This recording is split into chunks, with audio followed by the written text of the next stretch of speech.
o Batman, esse super-herói tão querido e tão amado, um dos símbolos mais influentes da cultura pop e um dos maiores heróis da DC Comics e dos heróis em geral. I'm Vengeance. Ele, que normalmente é citado e mostrado como um personagem fodão, que bate em todo mundo, a representação máxima do humano lutando contra deuses e monstros e toda loucura, tem em duas das suas mais icônicas adaptações para o cinema uma espécie de desconstrução ou, digamos, reflexão sobre o personagem. E são elas Lego Batman e The Batman. Lego Batman é um filme animado dirigido por Chris McKay, escrito por Seth Graham Smith, Chris McKenna, Eric Sommers, Jerry Stern e John Winton, sendo um spin-off de Lego Movie. Na trama, após derrotar todos os seus vilões, Bruce Wayne, numa conversa com Coringa, seu arquirrival, diz para este que o Coringa não é tão importante assim para ele e que a relação dos dois não é nada. O Batman pode existir sem o Coringa e, como tal, o Coringa não tem importância nenhuma. Isso magoou profundamente o palhaço, num claro subtexto um tanto gay ou, no mínimo, de uma amizade muito forte entre os dois, que seria a relação de amor e ódio que eles têm desde os anos 30. Ao passo em que a filha do comissário Gordon, a Bárbara Gordon, sendo promovida a comissária, tem como objetivo fortificar a polícia da cidade ao ponto do Batman não ser mais necessário. E isso, aliado ao fato de que o Coringa, no dia seguinte após a luta dos dois, decide chegar e se entregar junto com os outros vilões de Gotham, faz com que o Bruce se sinta inutilizado e sem saber o que fazer, ao mesmo tempo em que o Alfred o incentiva a sair um tanto dessa, abre aspas, fase Batman e se abrir para outras pessoas, inclusive recomendando que ele adote um filho, no que vai culminar no Batman conhecendo o Dick Grayson. Em suma, Lego Batman brinca com essa ideia que temos do Homem-Morcego enquanto esse ser invencível e super fodão, tanto que a cena inicial consiste nele derrotando literalmente todos os vilões da sua galeria, até aqueles que ninguém lembra porque são de HQs de décadas passadas que ninguém leu, até porque ninguém lê HQ, né? Venhamos e convenhamos. Mas, enfim, então partindo desse pressuposto, o filme explora o Batman de forma muito madura, ainda mais considerando que é um filme para crianças, um filme Lego, repensando se realmente é tão bom assim. Tanto que, usando a figura do Coringa, que é o arquirrival do Batman, para revelar a solidão do personagem, o Bruce Wayne nesse filme, ele percebe, depois ele se livrar do Coringa o magoando, e depois da Bárbara tentar fazer da polícia de Gotham algo útil ao ponto de não precisar do Batman, assim tornando a vida dele um tanto quanto sem propósito, visto que o Bruce Wayne, após a morte dos pais, ele se dedica 100% do tempo a ser o Batman, ao custo da própria felicidade, da própria vida e de tudo mais. Então, usando uma dinâmica de pai e filho entre o Batman e o Alfred, o filme começa a fazer piada com toda essa visão que o próprio Batman tem de si mesmo.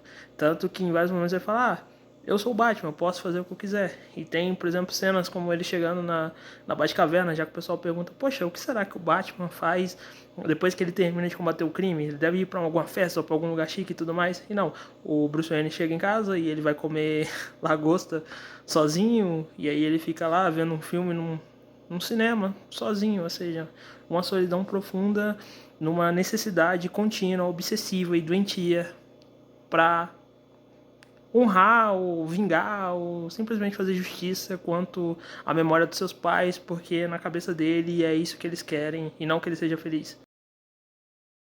Daí o filme usa a Bárbara, o Dick Grayson, o Alfred e o próprio Coringa como forma de mostrar para o Batman que relações humanas são importantes, assim humanizando o Bruce Wayne, fazendo ele perceber que toda essa fachada de quem pode tudo e quem não liga para nada e quem é tão foda que resolve tudo sozinho não tá fazendo bem para ele.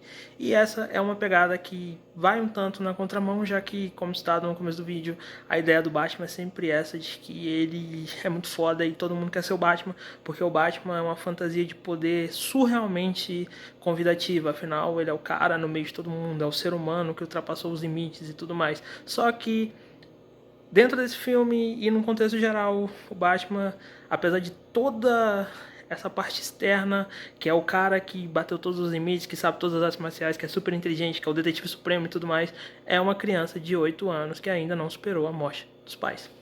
E então, no final do filme, ele se resolve com o Coringa e ele abraça o fato de que o Dick Grayson virou filho dele, e ele tem um Alfred, porque o Alfred é impossível errar o Alfred, não existe um Alfred que seja ruim, mas enfim, essa é a forma como o Lego Batman trata o Batman.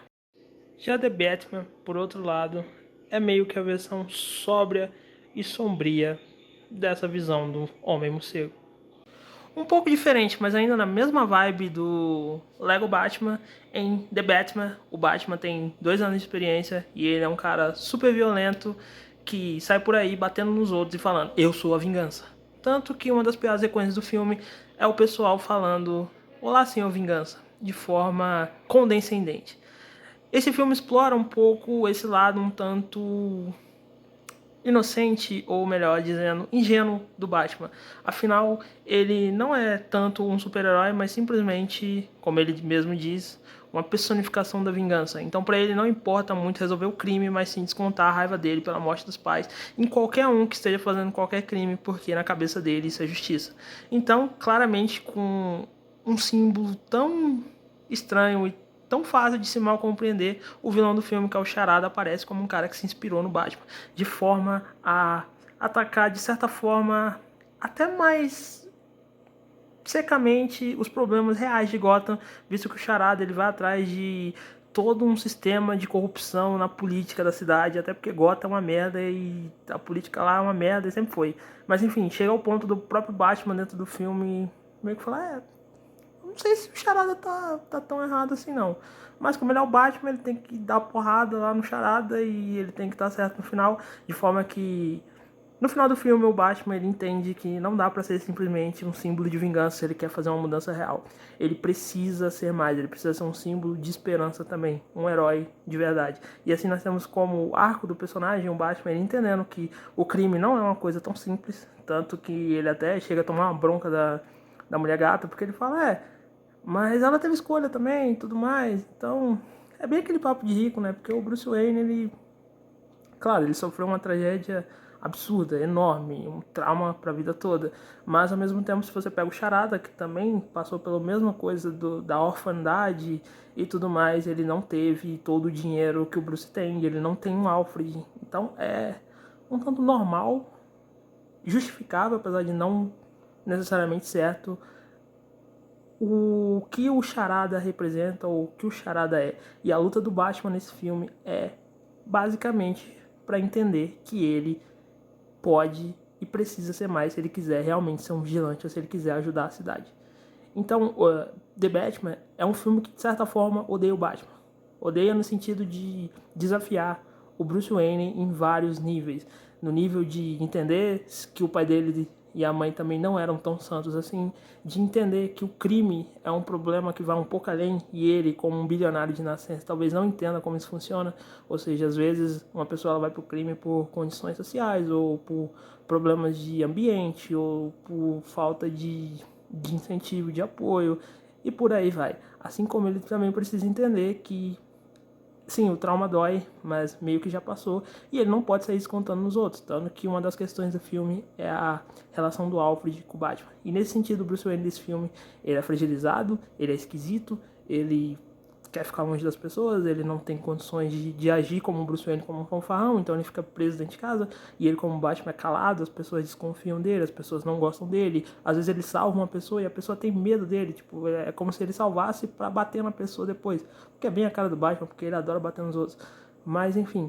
Então, seguindo um pouco a linha de Lego Batman, The Batman também desafia o Batman a ser melhor, a ser mais, a entender. E se Lego Batman, a coisa é com o Bruce Wayne, para ele ter essa visão e essa noção de que ele pode sim ter pessoas na vida dele, poder aceitar, e que talvez os pais deles certamente iam gostar disso, aqui em The Batman a coisa vai também por esse lado, do Bruce entender o peso da cruzada dele e da dor dele e de tudo que ele pode representar para a cidade, não só enquanto Batman, mas também enquanto Bruce Wayne.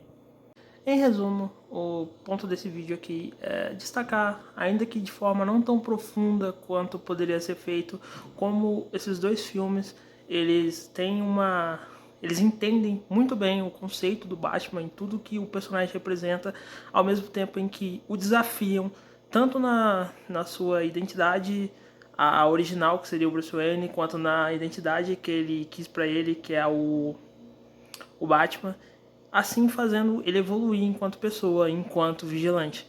E eu quis trazer esses dois porque eu acho que são os filmes que melhor entenderam o Batman até hoje. Até mais do que a trilogia do Christopher Nolan, mais do que o Batman do Zack Snyder, mais do que os Batmans do Tim Burton, até porque o Tim Burton declaradamente detesta quadrinhos, o que é engraçado porque é bem a cara dele, e mais do que os do Joel Schumacher, etc, etc, etc. Mas enfim, talvez, se for possível, ou quando eu melhorar em termos de edições e de preparação de vídeo, eu termine fazendo um vídeo sobre os dois filmes separados, aprofundando mais esses temas.